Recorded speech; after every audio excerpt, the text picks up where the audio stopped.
Las denuncias de la constructora brasileña Odebrecht han dejado al descubierto una enorme red de sobornos y de corrupción en toda América Latina. La empresa aceptó pagar 3.500 millones de dólares de multa, la mayor de la historia por sobornos, tras ser acusada de entregar 439 millones a políticos, partidos y funcionarios en al menos 12 países, entre ellos Argentina, el propio Brasil, Colombia, República Dominicana, Ecuador, México, Panamá, Perú, entre otros. Y de esta manera garantizar la adjudicación de obras públicas a la empresa.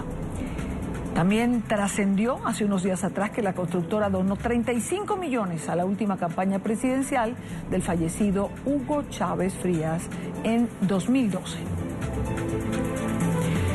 En esta parte del programa nos acompaña Gustavo Segre. Él es analista político, director del Center Group y profesor de Relaciones Internacionales de la Universidad Paulista. Señor Segre, un gusto saludarle. Gracias, igualmente para ustedes. Comenzaría preguntando, ¿la corrupción es un mal endémico en nuestros tiempos? Y da la sensación que sí, era una forma de hacer negocios con gobiernos que estaban aptos para ese tipo de operativa. La duda que siempre nos va a quedar es si era el gobierno que buscaba a la empresa constructora para ofrecerle el negocio y pedirle dinero a cambio, o si fue la empresa constructora que le ofreció dinero a cambio al funcionario de gobierno para hacer negocios.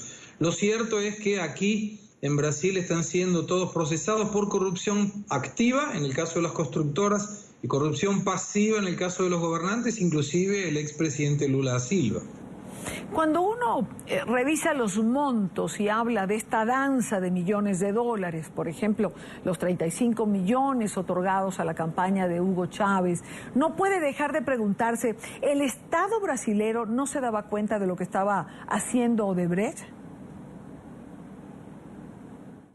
No tenía cómo no darse cuenta, y no solamente Odebrecht, sino las otras empresas constructoras que están siendo investigadas también.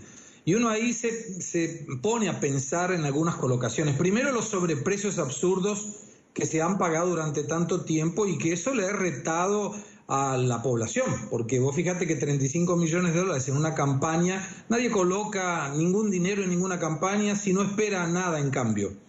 Y ahí es un poco más complicado cuando analizamos que en la mayoría de los 12 países donde Odebrecht tenía obras, en realidad ese dinero no salía de los recursos de esos países, sino que eran recursos brasileños del BNDES que eran otorgados con el compromiso de hacer estas obras, como fue el puerto de Cuba, algunas obras en Angola, y coincidentemente en los 12 países, incluyendo Brasil, donde Odebrecht menciona que pagó estas coimas. En algunos casos era, como en el caso de Venezuela, donaciones a las campañas y tal vez donaciones inclusive declaradas ante la justicia electoral, y en otros casos directamente a determinados funcionarios, como fue el caso de mi país, en Argentina, donde no hubo aporte en la campaña y sí coima directamente paga al funcionario de turno.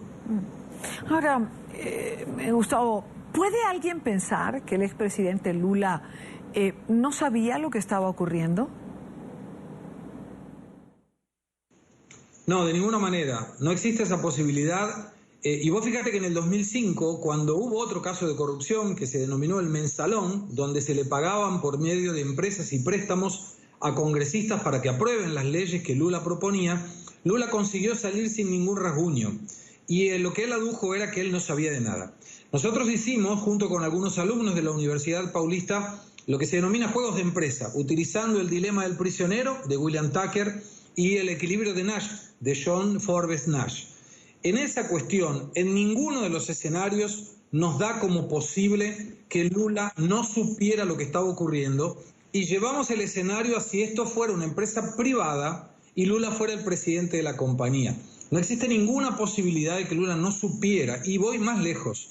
En el caso de Lula, nosotros entendemos que era a merced de pedidos del propio expresidente Lula que eran liberados los fondos del BNDES, Banco Nacional de Desarrollo Económico y Social, para que estas obras pudieran ser financiadas. Y el eslabón de conexión entre las empresas constructoras, específicamente Odebrecht, y los gobiernos, si uno nos analiza, es Lula, porque es con quien tenía contactos en Angola, en Panamá, en República Dominicana, en Venezuela, en Ecuador, en Argentina.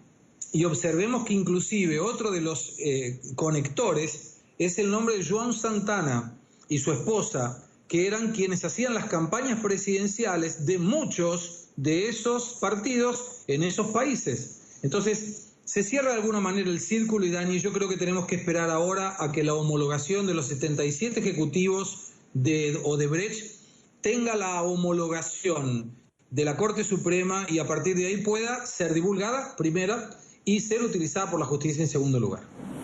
Luis Ignacio Lula da Silva se retira con el 82% de popularidad. ¿Alguien pudo imaginar en Brasil que el ídolo podía tener los pies de barro? Ya, mirá, no en ese momento, no cuando él sale del gobierno y coloca a Dilma, pero sí en el momento en que nosotros empezamos a hacer todos los escenarios que te menciono, y me permito mencionar específicamente el 18 de agosto del 2015, en una entrevista que me hace un medio argentino, yo dije que Lula iba a tener problemas en la justicia, porque habíamos hecho esa simulación y bajo ningún aspecto nos daba como posible que Lula no supiera. Lo que se está descubriendo ahora es que no solo sabía, sino que él era un activo participante de este esquema de corrupción, y esto saldrá a la luz con la homologación de Odebrecht en el próximo febrero. ¿Cómo sale Brasil de este entramado de corrupción? 2017 será quizá un año más duro que el 2016 en cuanto a información de este tipo.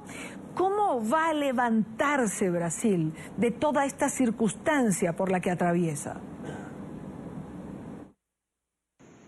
Yo creo que con mucha fuerza, porque muchos de los políticos que hoy están en el Congreso terminarán investigados, procesados y presos.